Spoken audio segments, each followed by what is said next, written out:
Good afternoon. Today is Tuesday, March 19th, 2024. I hereby call the local government full committee to order. Madam Clerk, will you please take the roll? Representatives Alexander, Burkhart, Carr, Doggett, Hale, Helton Haynes, Holsclaw, Love, Martin, McKenzie, Miller, Moon, Raper, Reedy, Rudd, Shaw, Slater, Stevens, Thompson, Warner, Vice Chairman Wright, Chairman Crawford. Present. Mr. Chairman, you have a quorum. Thank you, Madam Clerk. Do any of the members have any personal orders or announcements before we begin? Representative Miller. Thank you, Mr. Chairman. Mr. Chairman, as you see these young men that are walking in now, they're with an organization, and I see the executive director right there at the door. Pure Power.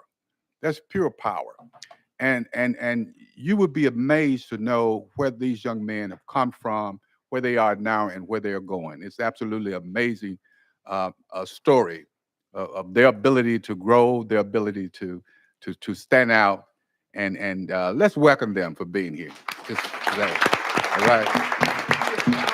Pure Power. If you're a member of that organization, please stand up. There you go.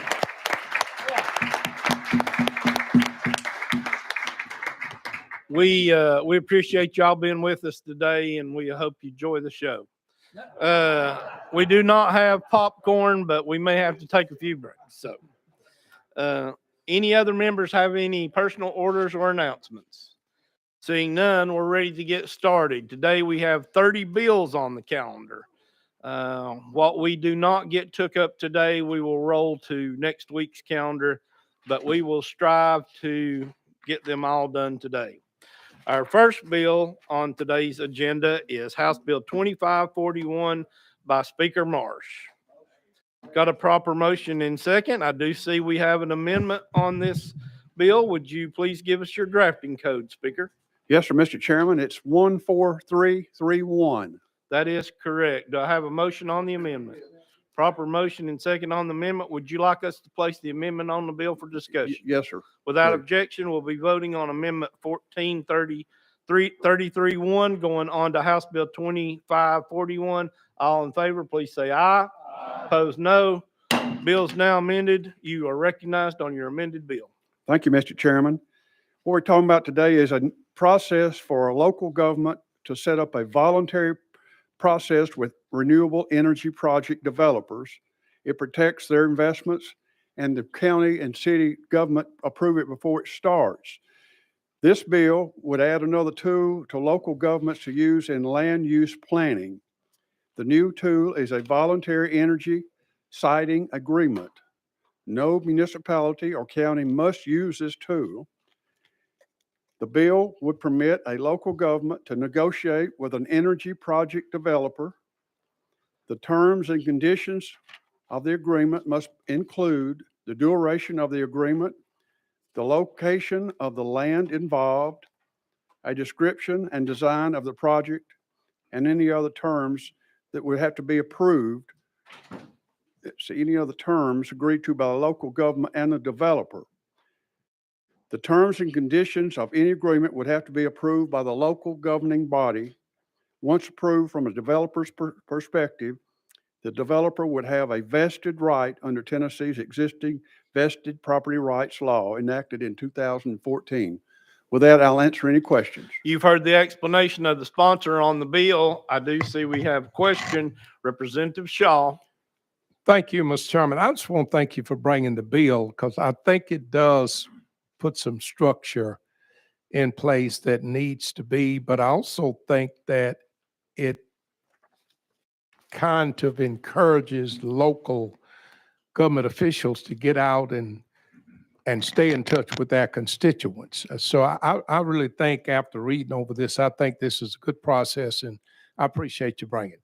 Any other questions for the speaker? Seeing none, without objection, we're ready to vote on House Bill 2541, moving on to Finance, Ways, and Means.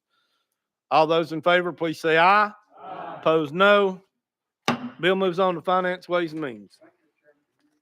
Next on today's agenda is item number 2, which is House Bill 2879. Is Representative Todd in the room?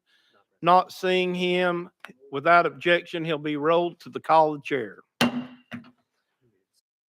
Representative Thompson, you're recognized for what reason? Please forgive me for being out of order, but I did want to point out two people who just came into the room. Venetia Kimbrough, Shelby County Election Commissioner, and Benny Smith, Tennessee State Election Commissioner.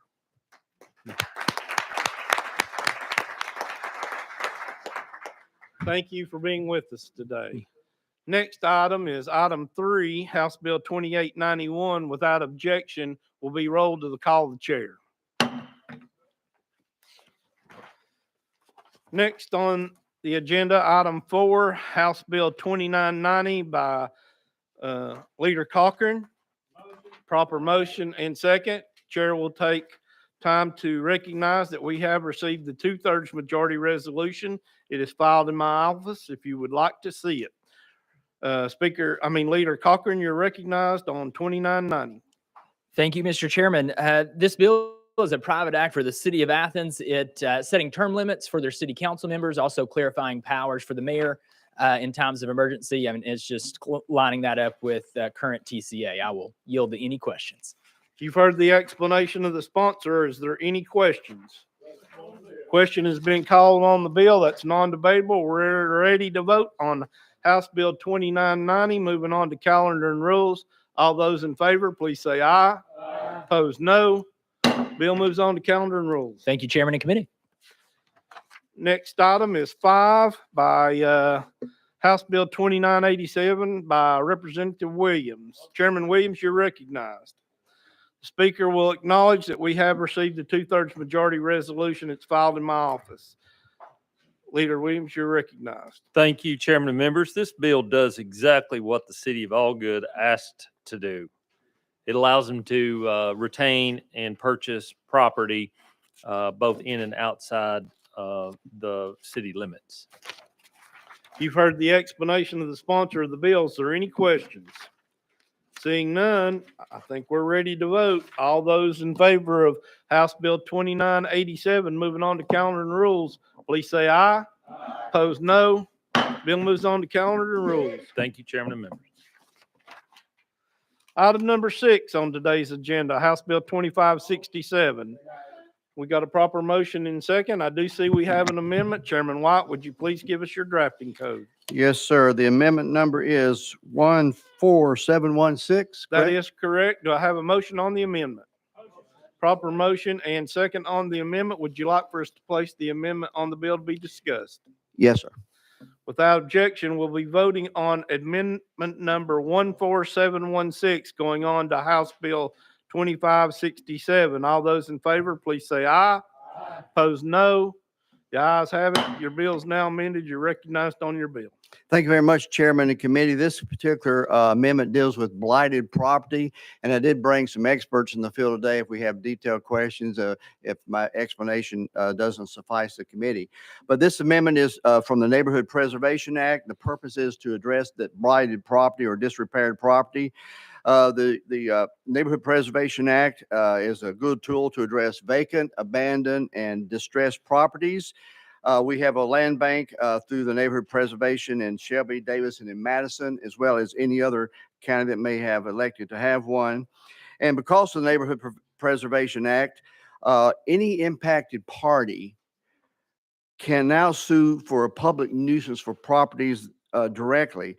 And what this can do is the judges can then compel the owner of the property to react to it, or he can then appoint a receiver. And a receiver is someone that may have the financial funds or the wherewithal to bring the property back up to a level of where it can either be sold and or he can go ahead and develop the property. And what this receiver does can then file all his expenses on lien. He has to pay the back taxes and everything as he takes over the receivership.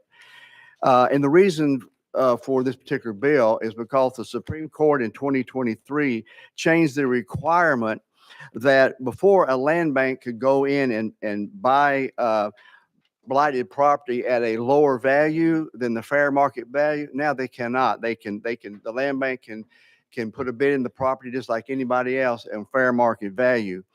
And once this does, the receivership, who the judge put into the receiver, can then bring the property back and develop it, or then they can bring it up to a level to where the property is now clean and ready to be sold, and then they can auction the property off. And then the receiver submits his expenses and things. He's reimbursed for that. Then the property is sold. What this does is create a means whereby blighted property can get back on the tax rolls for a community. And with that, that is the basic explanation of what we're trying to do. You've heard the explanation of the sponsor. I do see we have a few questions. Representative Shaw, you're recognized. Thank you, Mr. Chairman. So what happens with the original owner of the property? From what I understand, make sure, I had that in my notes, the original owner, he can, I guess, pay the expenses. I may want to get my people up here and see exactly. The land is not taken away from the owner. Mr. Chairman, could we have our experts come in and just maybe answer that question? It's up to the committee. Would the committee like to go out of session and hear from our speakers? I would. Thank you, Mr. Chairman. Without objection, we'll be out of session. We'll, let's see. Bridget Welsh and Daniel Shozen. All right. I didn't want to butcher that too bad. If you will, thank you for being with us today. If you'll please turn your mic on, there's a little red light that will come on. Please give us your name, who you're with, and you will have 3 minutes. I'm Bridget Welsh with the University of Memphis Neighborhood Preservation Clinic. My name is Danny Shafson. I'm a professor at the Law School at the University of Memphis, and I direct the University of Memphis Neighborhood Preservation Clinic. So Chairman White, would you like to ask your question again? Yes, sir, and I would defer to Representative Shaw. That was his question. Representative Shaw, the question was, what happens to the original owner of the property? That's correct. So initially, in all of these cases filed under the Neighborhood Preservation Act, the court issues an order after a hearing finding a property is a public nuisance as defined by the statute. And the owner is given an opportunity to present what's called a development plan. So they are ordered by the court to provide a plan to rehab the property themselves. Only if the court finds that the owner has failed to comply with the court's order, then could the court consider appointing a receiver. So the owner has an opportunity to rehab. If they fail to do it and a receiver has to step in, the owner is given an opportunity to pay the receiver back. Only if the owner fails to do both of those things does an auction proceed and the owner loses possession of the property. Thank you for that. Thank you. Chairman Moon. Thank you, Mr. Chairman. What happens when the owner is not available or cannot be found as a non-resident and the property is abandoned? Speaker, you're recognized. That is exactly what this statute is designed to address and successfully addresses. So these are, the statute allows for litigation to be brought directly against properties themselves as defendants. So not the owners, the properties, because the properties are in the jurisdiction where the suit is being brought. That results in a notice going out to every owner, every lien holder, anybody who might have an interest or ability to address the property. And oftentimes we're not able to locate the owners. Might be a defunct corporation, might be a deceased party, might be often an out-of-state or out-of-country owner. In that case, we still can go forward where we wouldn't be able to do so in a case that's brought against the owner directly. So we can get service. We serve in multiple ways because due process and property rights we're going to honor no matter what. And if there is not an appearance and multiple opportunities to appear, then we can request that a receiver be appointed. But overwhelmingly in our cases, we work collaboratively with owners, and the owners address the nuisance and the case is dismissed. Chairman Moon. Thank you for going through the due process piece, and that's very, very important. Thank you, Mr. Chairman. Any other questions? Representative Shaw. Thank you, Mr. Chairman. Just one other quick question. Is this law going to just apply to Shelby County or is this statewide application? Speaker. This is an act that is limited to population, so it applies in Shelby County and Davidson County, and then any county that has a particular type of land bank that's authorized by statute. So we have been using it in Shelby County for about 10 years. I don't know that any of the other jurisdictions where it applies have filed litigation under this act, but it is limited by population or the county has to have a particular type of land bank. Representative Shaw. But by population, so smaller counties could not initiate this. Correct, This law. unless they form a land bank pursuant to another statute. And there are jurisdictions that do that. I believe Oak Ridge, for example, has smaller jurisdictions. Any jurisdiction can create a land bank, and that by function of the creation of the land bank renders the jurisdiction eligible to the statute. Okay, thank you. Representative Miller. Thank you, Mr. Chairman. So exactly what are we changing in this legislation? Speaker. All right, so the changes here make it very clear that you cannot have a preemptive bid because of the new Supreme Court case that came out last year. The other thing that these amendments do are clarify based on the practice that we've had in Shelby County Environmental Court. It clarifies what the owner's obligations are, what the receiver's obligations are. It also removes any conflict with the tax sale process. So receivers are empowered through the amendments to pay all back taxes explicitly that are owed on these properties, which often are very significant. And then it also authorizes a stabilization plan that a receiver can put forth with an auction to a qualified buyer, as opposed to having to do a full rehab of the property without ownership of the property. Representative Miller. So receivers are appointed by the courts. Yes. Yes. Do the receivers have a vested interest in this property?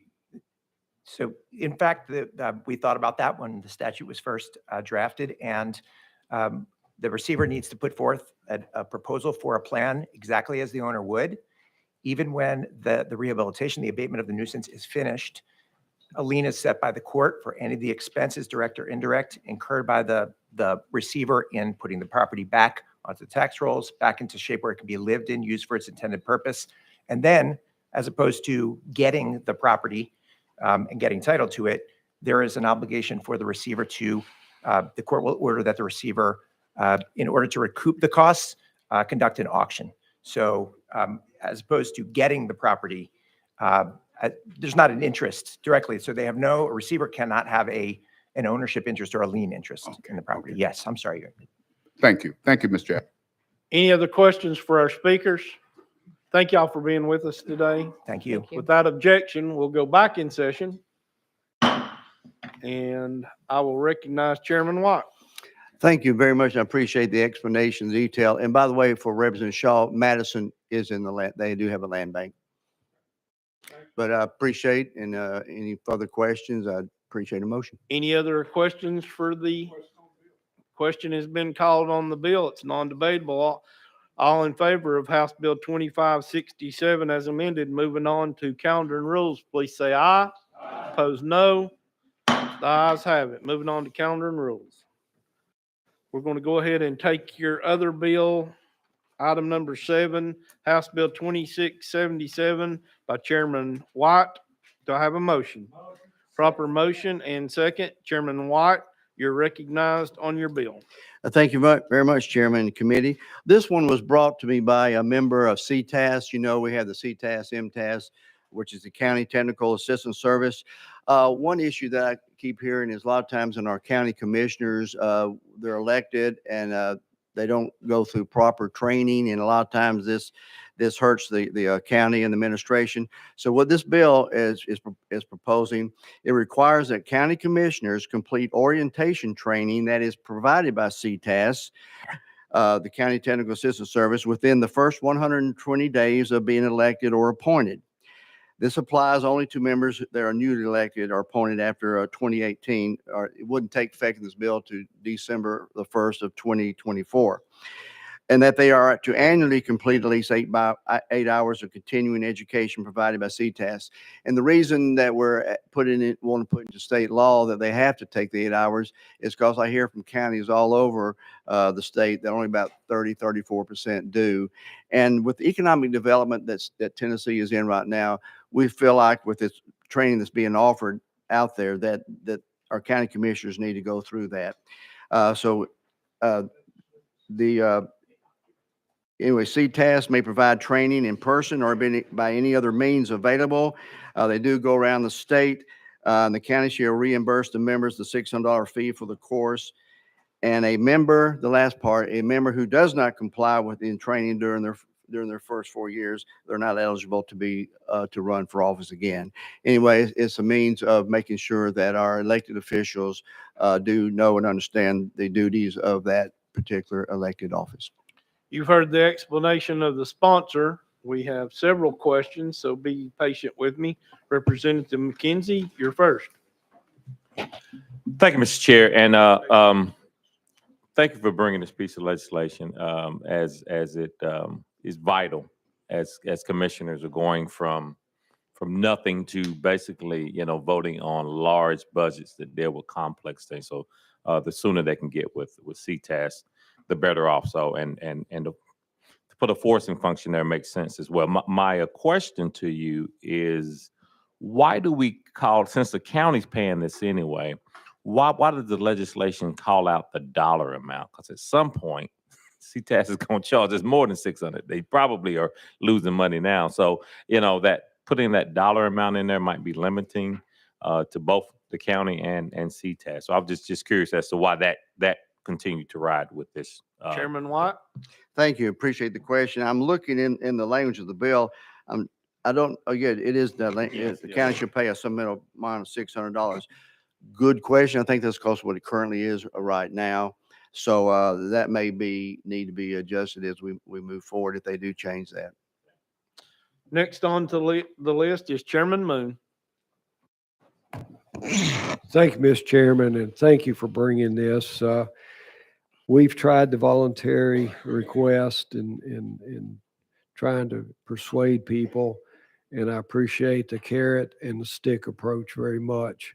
And it's something that's very, very much needed in our county commissioners. So thank you for bringing the bill. Thank you. Chairman Doggett. Thank you, Mr. Chairman. Sponsor, I was reading through the legislation. It says that $600 is a supplement. But you had stated that it was a reimbursement for the expenses that they might incur for their class. Okay, yeah, Chairman Watt.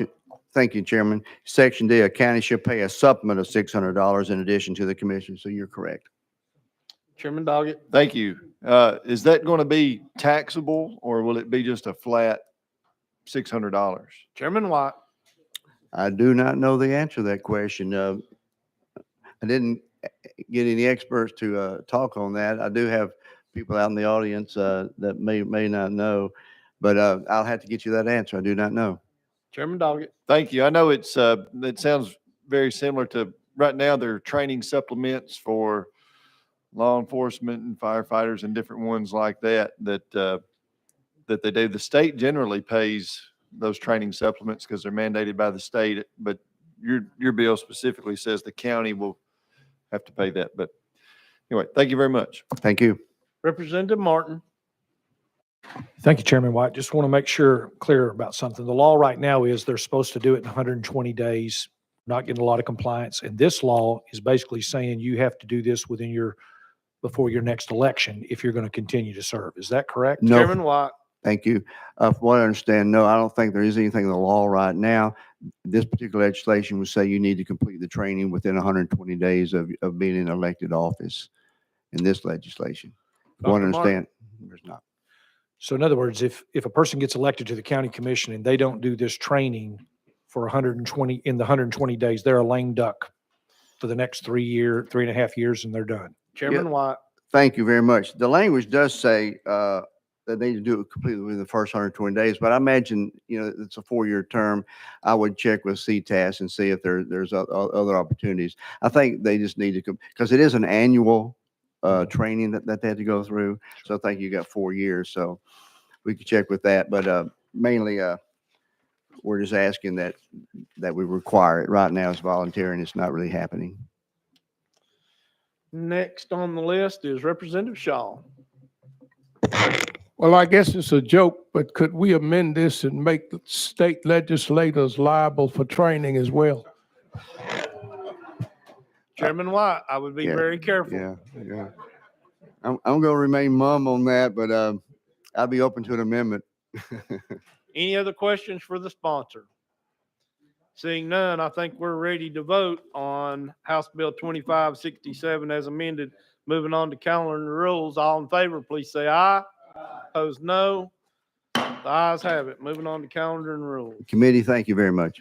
Committee will be jumping back to item number 3 on your agenda today, House Bill 2891 by Chairman Todd. Got a proper motion and second. I do see we have some amendments. Chairman Todd, will you please give us your drafting code? Thank you, Mr. Chairman. I had a paperclip come loose, so just a second when I get No this in front problem. of me. 015764. Say that one more time. 015764. I do not have that drafting code. The last drafting Oh. code I have is 15382. Okay, hold on just a second. You say 20, House Bill 2891? Yes. Okay, that's. Well, I have that on open here.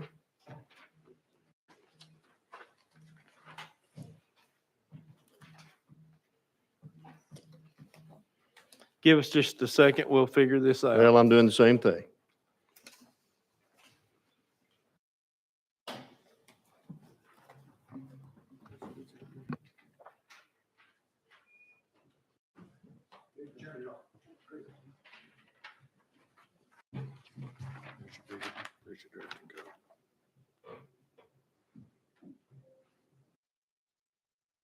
I want to make sure we have the right one here.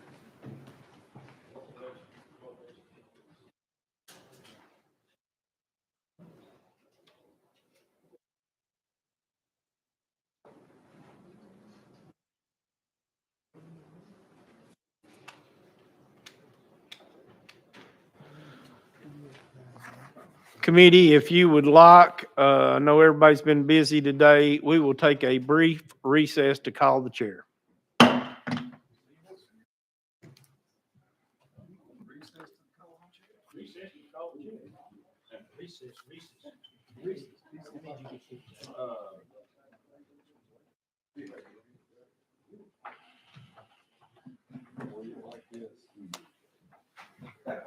This is the latest amendment. That's a higher number than what y'all have on that.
now back in session. I think we've got, we're on House Bill 2891. Chairman Todd has filed the amendment 15764, which I don't know if every member has seen that particular amendment. So without objection, I am going to go out of session and recognize legal to explain the difference in the amendment. Is that okay? We are on 2891. Without objection, we're out of session. This time I'll recognize legal to explain the amendment and the difference. Thank you, Mr. Chairman. Josh Houston, Legal Services. So the last amendment that was filed that's on dashboard is 15382. The amendment that Representative Todd is offering is 15764, and there's one difference between the two amendments. And if you look at in 15382 in section 1, subdivision A3, subdivision A is deleted in the new amendment because that is what it says there is unnecessary to have in the law because the county boards of education are required by the Constitution to be in August. All right, you've heard the explanation. Any questions for legal before we go back in session? Seeing Representative Shaw. Oh, I do that all the time. Representative Love, you're recognized. Thank you, Mr. Chair. So just so I'm clear about the new amendment does not include number 3, letter A under section 1, subsection A. Is that right? Legal, you're recognized. Yes, sir, that is correct. Okay. All right. Thank you. Any other questions for legal? Seeing none, we'll go back in session. Representative Todd, would you like us to place this amendment on the bill to be discussed? I would, sir, yes. Without a proper motion and second, we're now voting on amendment number 15764, going on to House Bill 2891. All those in favor, please say aye. Opposed, no. Your bill is now amended. You're recognized on your amended bill. Thank you, Mr. Chairman. Appreciate your patience getting that straightened out. Sometimes our system doesn't update properly.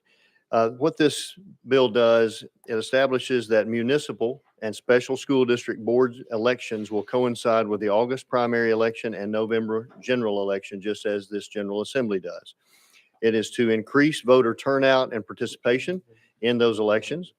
And this new amendment excludes county school boards and focuses on the municipal and special school board districts. With that, I'll take any questions. You've heard the explanation of the sponsor. Are there any questions? Representative Warner. Thank you, Mr. Chairman, and thank you, sponsor. I agree with your bill here, but I just want, and you may have just said it, cleared it up there at the end. Does this change the number of school board members on a county school board? Representative Todd. Thank you for the question. It doesn't affect county school boards at all. They are totally excluded, and the limitations that are in the bill that you have is a minimum of 3 and the maximum of 11 is already in code now. Thank you, sir. Any other questions for Chairman Todd? Seeing none, we're ready to vote on House Bill 2891. Moving on to calendar and rules. All those in favor, please say aye. Opposed, no. Bill moves on to calendar and rules. Jumping back to item number 2 on today's agenda is House Bill 2879 by Chairman Todd. Do I have a motion? Proper motion. Is there a second? Proper motion in second. I do see that we have an amendment, and hopefully we got the correct drafting code this time. 016213. That is it. So wonderful. Love it when the plan comes together. Would you like for us to place this on the bill to be I discussed? would, sir. Without objection, we'll be voting on amendment 16213 going on to House Bill 2879. All those in favor, please say aye. Those opposed, no. The ayes have it. Your bill is now amended. You're recognized on your bill as amended.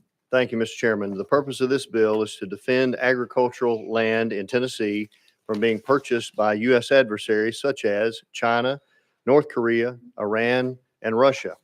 It also coincides with the Lee administration's goal of protecting Tennessee farms and farmers while also protecting and inviting our current ally countries and companies from those countries. With that, I'll be glad to answer any questions. I will say one more comment about that. Chairman Reedy has a similar bill, and these are complementary of each other. They do not conflict. All right, is there any questions for the sponsor? Representative Alexander, you're recognized. Thank you, sponsor. And can you tell me how they are companion bills? Because your bill has 4 countries. I think that Representative Reedy's bill had 24 countries. These 4 were included in his bill. I guess I need to know how they I think complementary was the word you used, or companion. I'm just trying to figure out why we need your bill. His bill's made it all the way through and includes the 4 countries you've mentioned with more language. Does that make sense? What I'm Chairman asking? Todd, you're recognized. Thank you for the question. One key difference that our bills have is his includes a divestiture portion, if I remember correctly, and I'm not intimately familiar with his bill. Mine does not. So if you already own land or infrastructure, mine does not deal with that. But it also includes critical infrastructure when I don't think his does. Again, I'm not super familiar with all the fine details of what y'all have already passed. So that's a couple of different components there that it does. The description, and I've run another bill before that defined countries, adversarial countries by the U.S. Treasury sanctions. So that's another way of going about this. This just gets a little more detailed on very specific countries and has provision where the governor, along with some others, can add countries to that as things change around the world. Okay. Representative Alexander, follow up. Thank you. And Chairman, I'm not sure if legal could answer what Representative Todd did not know about Reedy's bill to see if we need both of these. All right. I'm not sure. Before I go out of session, I'm going to recognize Chairman Reedy. Okay. I think he can probably tell Okay. us. Chairman Reedy. Thank you, Mr. Chairman. And of course, Chairman Todd, I appreciate the direction that we're going with this. And I guess that now that Representative Alexander and I were just talking and looking at the bill of what we passed last year for sanctions going through the OFAC, United States Department of Treasury, in my piece of legislation, my question that would go to legal is, currently with House Bill 2553, if it passes, it supersedes what we did last year. So it would take out the language for sanctions. And what would that do to Chairman Todd's bill, Mr. Chairman? Without objection, we'll go out of session and hear from legal. Legal, you're recognized. Thank you, Mr. Chairman. Chairman Reedy, could you ask your question one more time, just so I make sure I understand what I'm being asked? Yeah, thank you, sir. So last year we had House Bill 40, and we talked about any of these adversarial countries that were deemed sanctioned. It was a sanctioned individual, business, or country on United States Department of Treasury's list under OFAC. And of course, anybody listening or wanting to find out where that list and who's on that list, that became law that they would have to register with the Secretary of State's office. And it got very busy and confusing visiting with the Attorney General's office as well as the Secretary of State's office. So over the summer, we worked up with what we have now that's going through the process both in the House and the Senate. And like I was just saying, so under that, using currently with Tennessee's law, using the sanctions list, that sanctions list will go away. And we're going a new direction that we would follow. It's in federal code. It's 22 CFR 126.1. So once again, we wouldn't be using the sanctions list, but this list that has the 24 countries on it, which Chairman Todd's, those countries are on this list already under this bill if it makes it through. So if we remove that part of the code, does that kind of make his bill null and void? if we Legal? remove if we remove the sanctions part of it. of the Legal, current you're law. recognized. Thank you, Mr. Chairman. Josh Houston, Legal Services. So my understanding is that your bill amends what we passed last year. And so this is a different part. It's a new part altogether. So it would not affect your bill or what we passed last year. Okay, thank you, sir. Representative Alexander, does that answer your question, or do you have a question for legal? Are we doing the same thing twice? So, thank you. Josh Houston, Legal Services. So I believe Representative Todd explained the differences between the two bills, and it would be up to the committee to decide whether or not these would be necessary to do both of them. But one of the key differences is that this is just a prohibition. There's no divestment requirement. And that this is not a closed class because the governor can add more countries to the list other than I think it's 4 or 5 that's listed in the bill. Okay. Okay, thank you. And I just want to say thank you to both you guys for working on these bills because it's really important stuff. Thank you. Chairman Moon. Thank you, Mr. Chairman. To legal, if the governor in consultation with the chairman of Homeland Security can add, could they not take away countries? Legal. Thank you, Mr. Chairman. Josh Houston, Legal Services. So the authority to add to this list, I think, would necessarily allow him to remove those from the list other than the ones outside of the ones that are specifically listed. If it's the ones that are specifically listed by the General Assembly, he could not take those off of the list without the General Assembly saying so. Okay. Chairman Doggett, is your question for legal? Yes, sir, it is. All right, go ahead. Thank you, Mr. Chairman. These two bills, are they in different sections of code, or do they fall under the same title and chapter? Legal, you're recognized. Thank you, Mr. Chairman. Josh Houston, Legal Services. I'm trying to remember. It's been a couple of weeks since I've seen Representative Reedy's bill, but I do believe these are in separate titles. Yes. Chairman Doggett. Thank you. That was my question. I didn't know that if they were to, okay, thank you. I didn't know that if one of them passed, if the other one came along behind it and deleted the other. That was my question. Legal. Yes, these will not cancel each other out. Chairman Carr.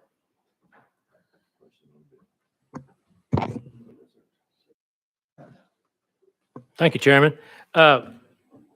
In one of the bills, there was can you tell me, has this bill got a grandfathering clause in it about if anybody has already come in and have a business or anything in this particular bill? Legal. We'll give you just a second to find the answer. Does anybody know the Jeopardy theme? Do, do, do, do. Thank you, Mr. Chairman. Josh Houston, Legal Services. I do not such a see a loud- grandfather provision in this bill. Chairman Carr. Thank you. Well, thank you, legal. I was getting back to, I think Chairman Reedy's does have a grandfather in there. What would happen, we discussed this in subcommittee, what would happen if, like, and I say my good brother from Blount County has a one up there that handles with the planes and everything, would they have to discontinue using doing business or anything? That's what my worry is on this one. Legal.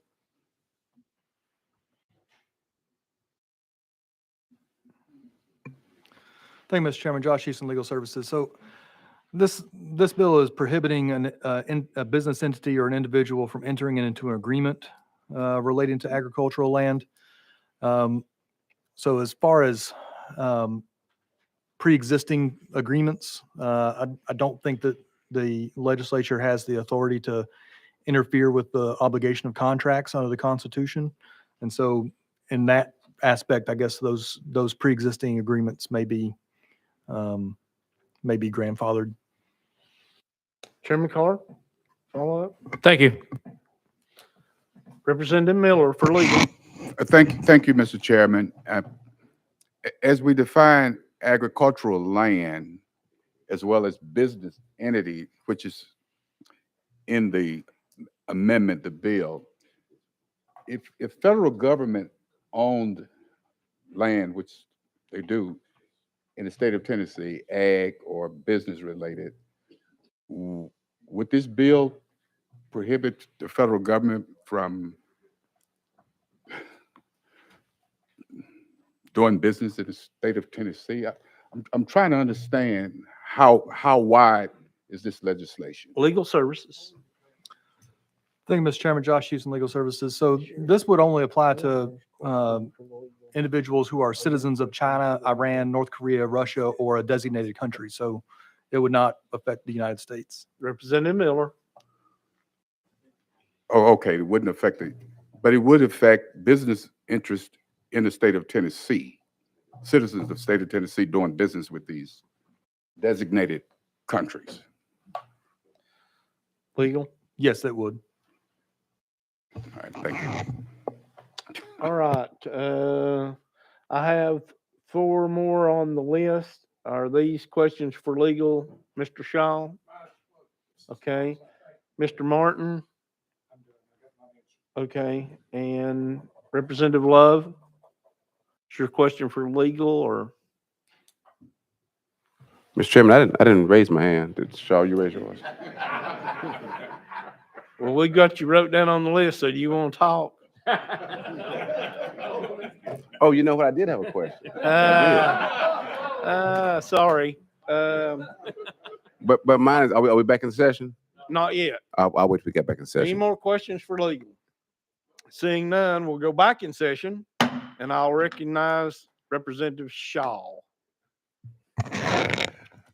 Mr. Chairman, I'm bald behind, but I got a little hair in the front. Love ain't got it at all. Okay. My question is for the sponsor. This is, I just want to understand this. Only these adversarial companies that you name. For an example, if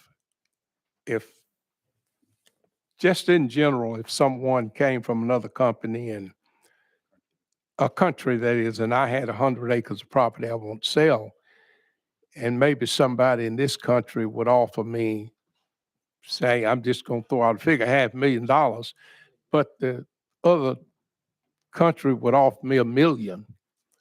Would this affect me selling it other than to these adversarial companies, Chairman Todd. countries? Thank you, Mr. Chairman, and thank you for the question. So it's only dealing with agricultural land and critical infrastructure, which is defined in the bill. And it's only the countries that are named here. And then in the future, if the governor, along with the Commissioner of Safety and Homeland Security, adds a country, then they would be included. Obviously, they're not going to be adding someone like Japan, who's an ally and already has property in this state and country. So it would not affect anyone from one of these other countries that's not listed here at the current moment, the way this is drafted. And it is certainly only for new acquisitions. This doesn't have anything to do with what's happened in the past. It's only new acquisitions.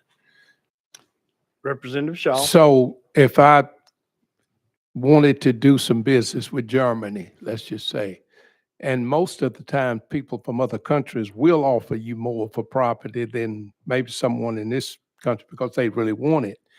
I would be allowed, if Germany is not on this list, I would still be allowed to sell my property, even agricultural property, to sell it to someone in Germany if I wanted to, if they're not on this list. Chairman Todd. That is correct, sir. Okay, thank you. Representative Love. Thank you, Mr. Chairman. And my question was about, and you may have answered in the other response, but I want to make sure we get this on the record. The legislation speaks about or designated country, because it lists out 4. How does a country end up being designated in addition to those 4 that are listed in there in the bill? Chairman Todd. Thank you for that question. The governor, along with the Commissioner of Safety and Homeland Security, could add another country to this list. Representative Love. Thank you, Mr. Chairman. And is that process spelled out, or is it just a matter of the governor? And I'm not trying to add any bureaucracy to that. I'm not trying to add that he must get approval from us, but is it just a matter of the governor sending an executive order or helping with the process for that, if you could? Chairman Todd. The governor would consult with the Tennessee Office of Homeland Security to assess a threat to critical infrastructure or agricultural land for the purpose of making a designation under this subsection, which is where the governor can designate that based on that consultation. That's the only part of the process, no other steps. Representative Love, is that, all right. Representative Martin. Chairman Todd, how does a country get off the naughty list? Chairman Todd. If we pass this, then we would have to come back and remove one, physically remove one from this list in the future with legislation. Representative Martin. So the governor puts them on, but it's the legislature that takes them off under Chairman. this program. Is that correct? Chairman Todd. The ones that are listed in the bill, the legislature would have to take off. Now, the ones that the governor designates in the future, I think Legal Services commented, if I understood correctly, that if they designate, they could then remove them as well. This doesn't address that directly, so I think that would be implied, I would think. Representative Martin. So if Governor A put on, just name a country, it doesn't matter, puts on a country, and Governor B was elected 4 or 8 years later, they could come and remove that because the political winds are shifting.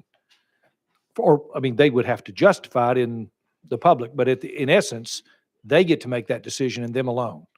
Chairman Todd. Is that correct? I believe that's correct. Chairman Rudd, you're recognized. Thank you, Mr. Chairman. I want to sincerely thank you for this bill. You and Chairman Reedy have done such a great job in the two complementary bills of accomplishing this. It has worried a lot of us for a long time. I don't have any issue with friendly governments coming in, investing, providing jobs into this state.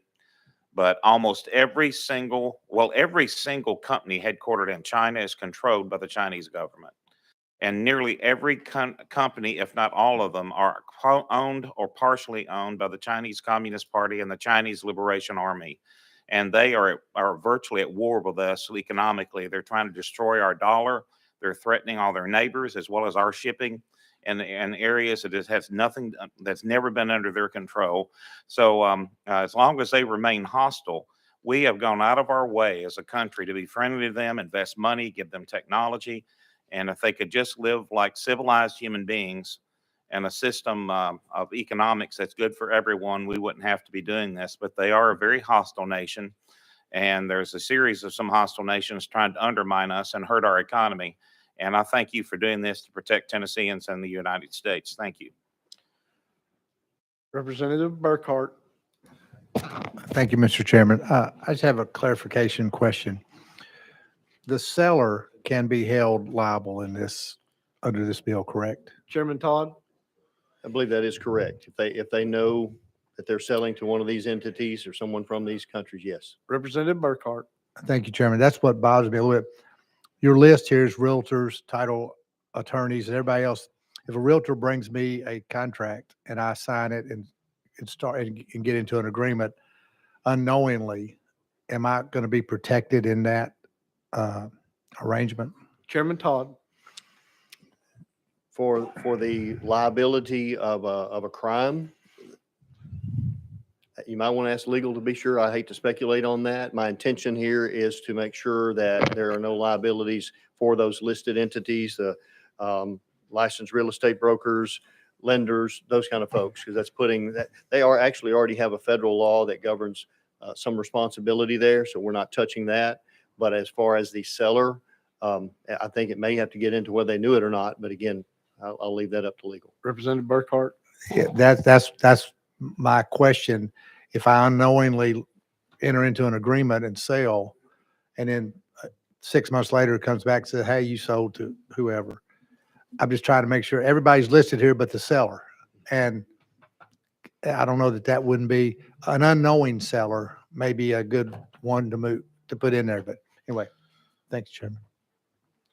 Any other question for the sponsor? Representative Martin. Chairman Todd, if this bill doesn't pass and Chairman Reedy's bill 2553 does pass, how are we less safe, less protected? Which goes to Representative Alexander's question earlier. What is the difference? I'm trying to understand how if this bill fails, what we're missing, what we're going to not have to protect us. I think we all want the same thing. And Representative Rudd said it great a moment ago, that thank you for the bill. I get it. I just want to know what we're going to miss if this bill fails. Chairman Todd.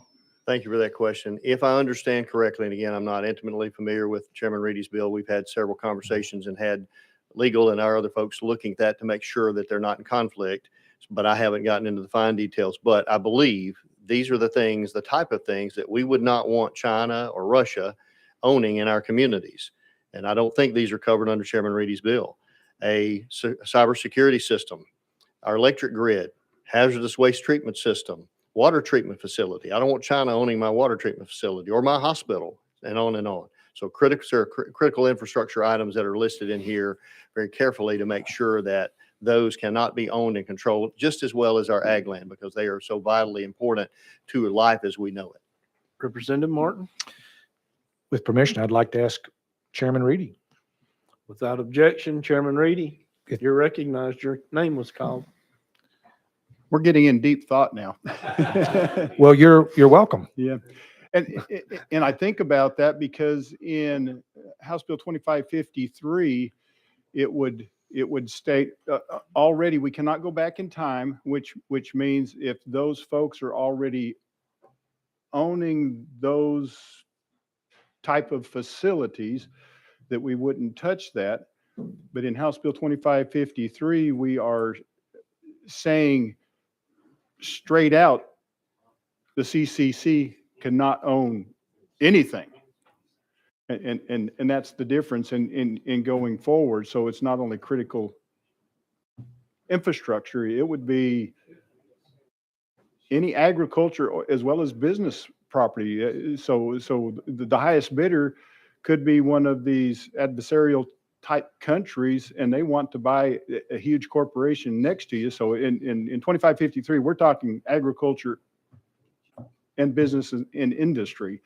They would not be able to come in and have ownership of that and possess it for whatever kind of money that they have. So it's, like I said, deep thought in that. And I appreciate that because we're finding there's a lot of critical infrastructure. Currently under federal law, there are protected military bases and all of that these foreign countries cannot come in and currently purchase. So we're covered there. And we kind of had to ring the bell on the federal government when they did that in North Dakota next to that military installation with 300 acres. The city there said, we got a resolution, we're going to allow them to buy it. And the federal government says, no, you can't. We don't care if you got a resolution or not. And they had to undo the resolution and a huge stop on that sale of that. So I still think with Chairman Todd's bill, there's merit to that, because under House Bill 2553, it's not left up to the governor or Homeland Security. It will go under the Department of Agriculture, where there's law enforcement there. And under the law enforcement there, they will be peeling back the layers, finding out who they're in 2553. The bill states that when you file foreign ownership with the Department of USDA, that you must also file it with the state of Tennessee. And if we find out, and this is any foreign entity, if we find out that you were hiding under the cover of darkness and did not file with USDA or with the state of Tennessee, there's financial penalties that we'll put in place, number one. Then if we find out if they're on that list, then the state of Tennessee, through the Commissioner of Agriculture, we can say, now you have to divest. If anybody was watching the news report in Arkansas, that is exactly what happened. China got caught because they failed to file that paperwork. They were fined, number one, and because they broke the law after that, they had to divest. And so that just kind of give you the backstory of House Bill 2553. But yes, it's important that we protect our infrastructure. What else can I answer for you, sir? Representative Martin. Thank you, sir. Representative Warner. Thank you, Mr. Chairman. I call question on the bill. Question's been called on the bill. That's non-debatable.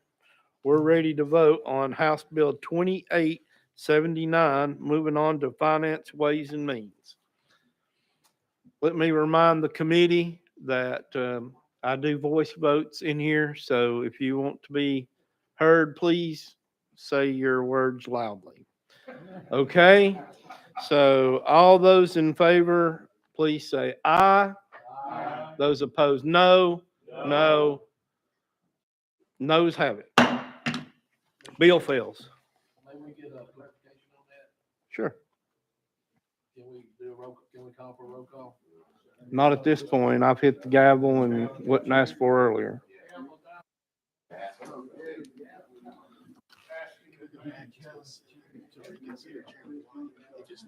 Is he in here? Okay.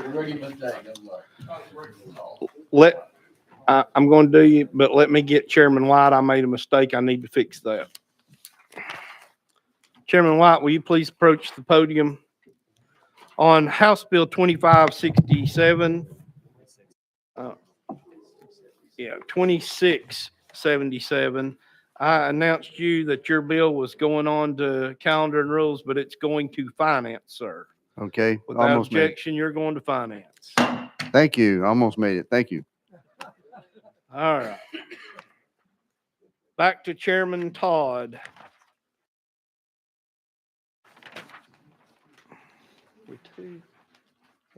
Yes. All right, House Bill 2879 by Representative Todd. This is item 2 on your agenda. Hang on.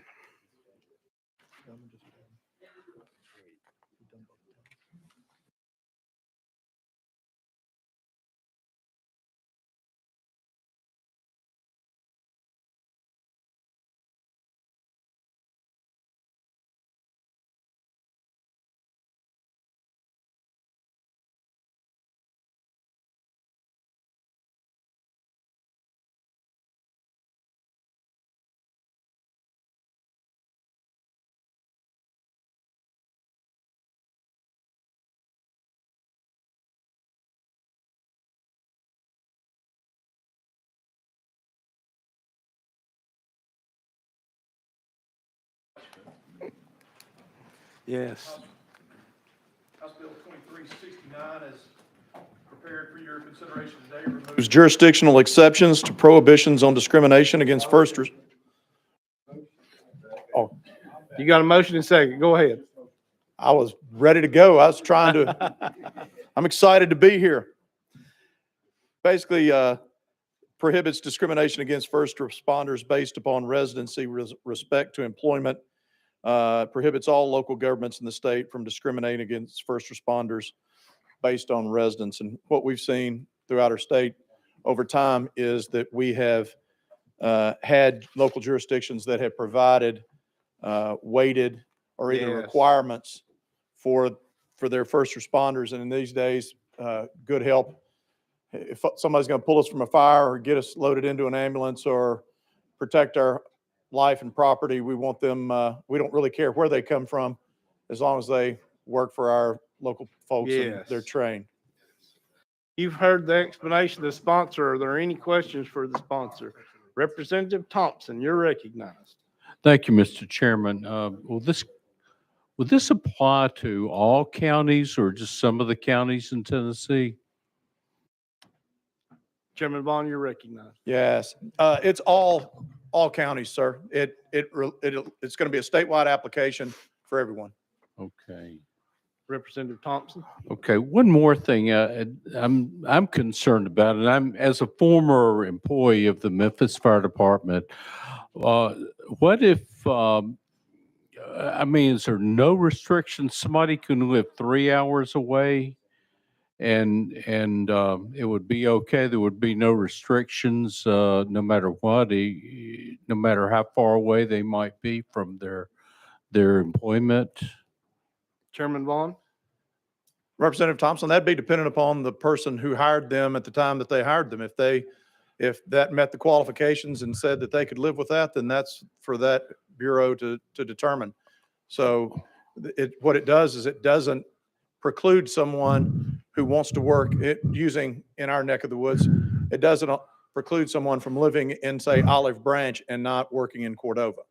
It doesn't, we don't discriminate against where someone lives based upon for hiring. Representative Thompson. Well, thank you. And hopefully this will be the last question, but I mean, I'm not concerned about Olive Branch and Cordova. I'm concerned about maybe somebody working for the Collierville Fire Department, but living in Nashville. That's by the way I understand your bill, that would be allowable, and you couldn't discriminate that against that person, even though they're living 3.5 hours away. Chairman Vaughn. Thank you, sir. As long as they showed up on time, that's what matters. And it's up to the individual to make the value decision of whether or not that commute is appropriate for them. That's the pretense of this bill, is that we're making those decisions between someone's individual decision about where they want to live and can they get to work on time. If they don't show up on time, then do they lose their job? Perhaps. Are they disciplined? Perhaps. But it's going to be based upon choices that the individual makes rather than them be excluded on the front end. Okay, thank you. Representative McKenzie. Thank you, Mr. Chair. It kind of down a similar line, especially for first responders. Well, first, let me deal with your first scenario. I agree with you that that's that hiring manager's decision to say how quickly can they get can muster to the fire station or wherever they're going, the first responder station. But once they hire them, they can move. There's nothing to prevent them from moving. So how would you respond to that first? Chairman Vaughn. Thank you, Mr. Chairman. Again, it depends on their job performance. Can they get there? Are they getting there? Is it a problem for them to get there? Do they have repeated tardiness? Do they leave their shift in a lurch? All of that is hireable. That's all disciplinary actions. Once they drive off that property, to me, sir, it's quite honestly, it doesn't matter to me where they live. Representative McKenzie. Thank you, Mr. Chair. And I appreciate that it doesn't matter to you, but from an organizational standpoint, as you staff places like first responders, like the place I used to work that has 24-hour operations, and that bad things can happen and people need to assemble quickly in case that they forget about states. I understand that Memphis is in the corner and there may be some issues. I get that, but they put travel distances for a reason, because if there's a 4-alarm fire and all hands on deck, you may not care, but they care when their people can get there. So that is an extraordinary example, but it happens. They are first responders. They're emergency folks. So again, I understand what I think is the spirit of the bill, but a travel distance, companies do that all the time. You must live in this boundary to be able to muster to a point so that you can go and do your job at any time of the day. I mean, that you can be called in on that. So to restrict the fire department or a first responder unit from doing that, I think is a bridge a little too far. If what you're really trying to get at is that Shelby County had companies not wanting to have people live outside of Shelby County. Fix that. I agree with that. But let's fix that and not say that they can live anywhere. So how would you respond to that as maybe what your bill is really trying to get to? Chairman Vaughn. Thank you, sir. And Representative, we've already fixed that. What this is just making it statewide in application. Chairman Doggett. Thank you, Mr. Chairman. And question, this would not prohibit any local government if they issued take-home vehicles that they said the vehicle can't leave the county, even though you may reside in another county. It would not limit them from being able to continue that prohibition. Chairman Vaughn. No, sir, because in that case, that would view that more as an incentive of why to live closer than a prohibition of why you can't live further away. Chairman Thank Doggett. Yes, sir. Good bill. Thank you. Okay. Representative Alexander. Thank you, Chairman, and thank you, Chairman, for bringing this bill, because I live in a part of the state that you can drive 20 minutes and you can be in Virginia. And the way that our state is laid out, we touch so many other states, and sometimes it's just a matter of 10, 15 minutes, and we could be out of one county and be in another state. And so thank you. We need this. Thank you. Any other questions for the sponsor? Representative Miller. Thank you, Mr. Chairman. Let me read the definition of discrimination because it's in the bill and you've used this quite often. An unjust or prejudicial treatment of different categories of people, especially on the grounds of ethnicity, age, sex, or disabilities, or victims of racial discrimination. So when you use that word, it really, you're not discriminating here. This is about hiring individuals. At the end of the day, that's what we're talking about. My question, you did say it has statewide applications. So any municipality in this state or county in this state will come under this particular law. Chairman Vaughn.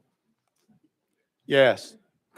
Currently, could you tell me what the situation is, let's say, in reference to hiring outside the city of Memphis, outside the county of Shelby? What's the current law as it relates to the hiring of first responders?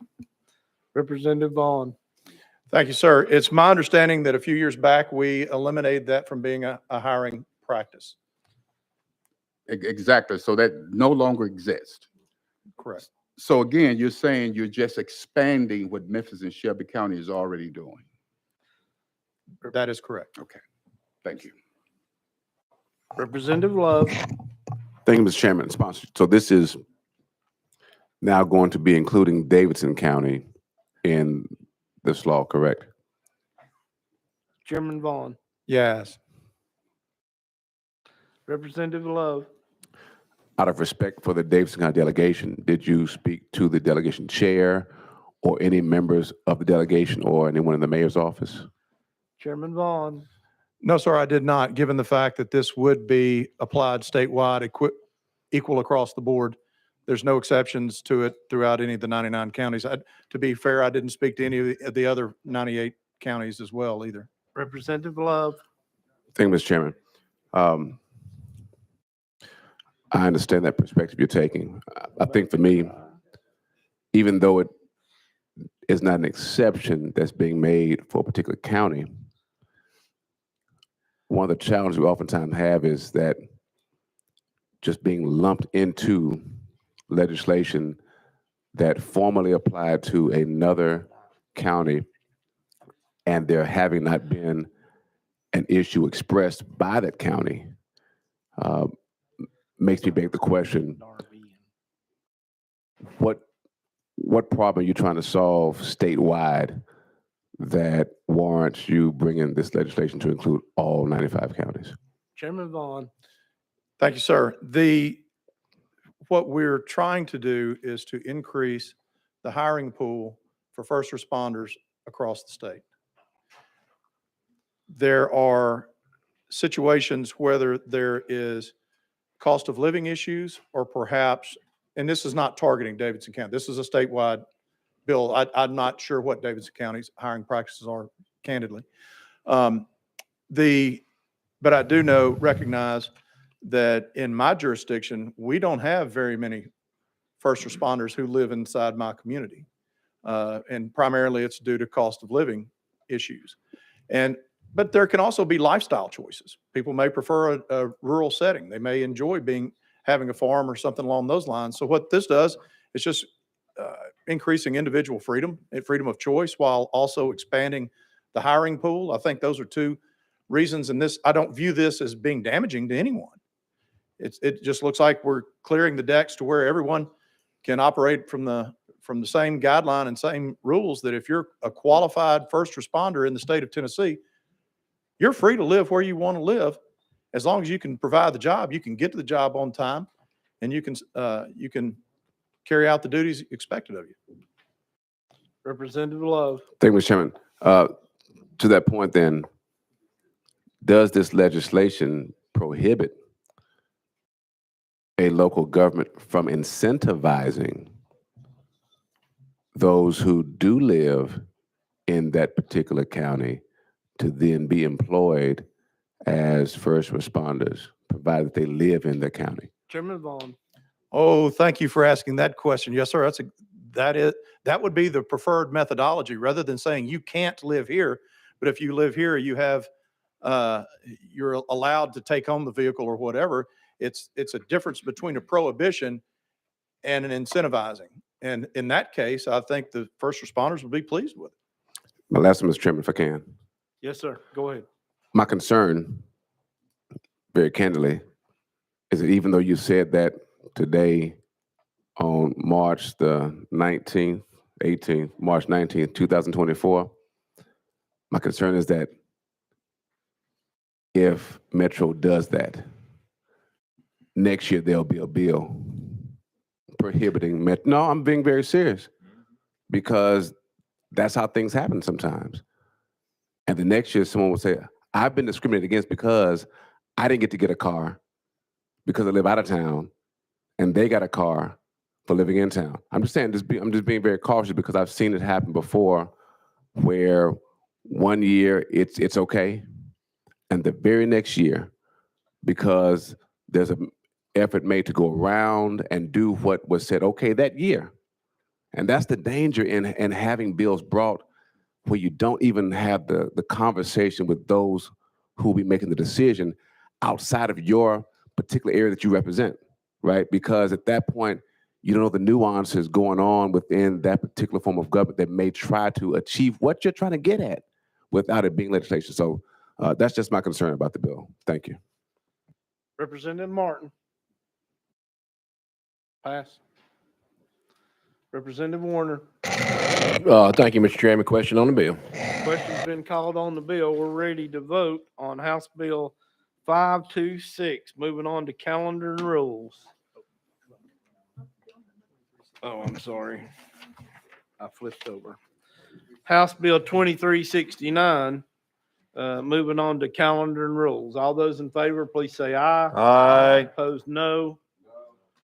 If you'd like to be recorded as a no, please see the clerk. The ayes have it. Moving on to calendar and rules. Yes, thank you, Mr. Chairman. Tell Chairman Hastings I was trying to pass his bill for him, so. All right. Item 14, we're going to jump over to item 14, House Bill 2992 by Representative Darby. I have received a 2/3 majority resolution from the governing body. It's filed in my office. You do have a motion and a second. You are recognized on your bill. Thank you, Mr. Chairman, and sorry to be so much trouble. House Bill 2992 is, it authorizes Henry County Hospital to sell or lease assets outside of the ordinary course of business. You've heard the explanation of the sponsor. Is there any questions? Questions been called on the bill. We're ready to vote on House Bill 2992. Moving on to calendar and rules. All in favor, please say aye. Those opposed, no. The ayes have it. Moving on to calendar and rules. Thank you, Chairman and committee. Representative Eldridge, will you please come up?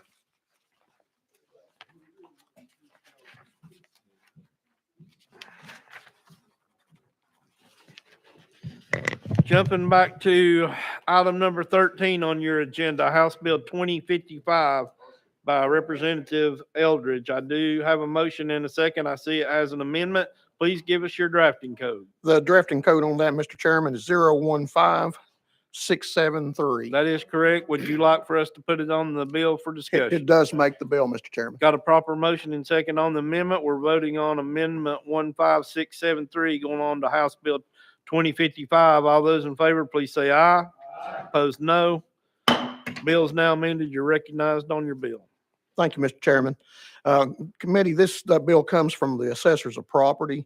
It makes three changes. It authorizes the assessor to determine permanent value records. It allows for tax maps and other documents to be electronically scanned by the Register of Deeds office using the funds allocated to preserve permanent value records that originate in the assessor's office. It modernizes the definition dealing with movable structures. It clarifies for the assessors how to deal with movable structures that are constitutionally required to be assessed based on their use. And finally, it authorizes a continuous review cycle for visual inspection. This will allow for counties to save money when the State Board of Equalization approves this use.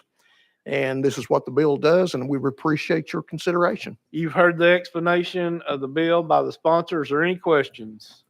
Seeing none, we're ready to vote. Let me make sure I get the right number here.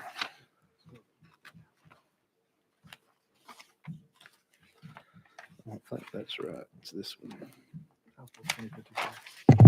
House Bill 2055, moving on to calendar and rules. Okay, moving on to finance. All those in favor, please say aye. Opposed, no. Bill's moving on. Thank you, Chairman and Committee. We've got about 4 minutes here, guys. I'm going to try to get, Brock Martin's not here. Representative Fritz, would you please come up? We're on item 15, House Bill 2991 by Representative Fritz. I have received a 2/3 majority resolution. It's filed in my office. It does have a motion in a second. You're recognized on your bill. Is a private act for the city of Rockwood. It replaces the Civil Service Board that was put in place in 1997 in that city and makes several changes the city's asked for. You've heard the explanation of the sponsor. The question's been called on the bill. We're ready to vote on House Bill 2991. Moving on to calendar and rules. All those in favor, please say aye. Opposed, no. I have it. Moving on to calendar and rules. Thank you, Mr. Chairman. Does any of the members have any announcements or personal orders? Yeah, of course. Yes.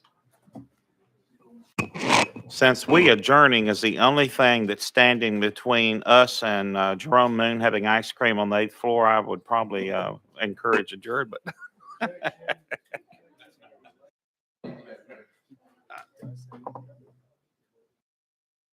Gentlemen, I understand he's got another bill, but it's going to take some discussion.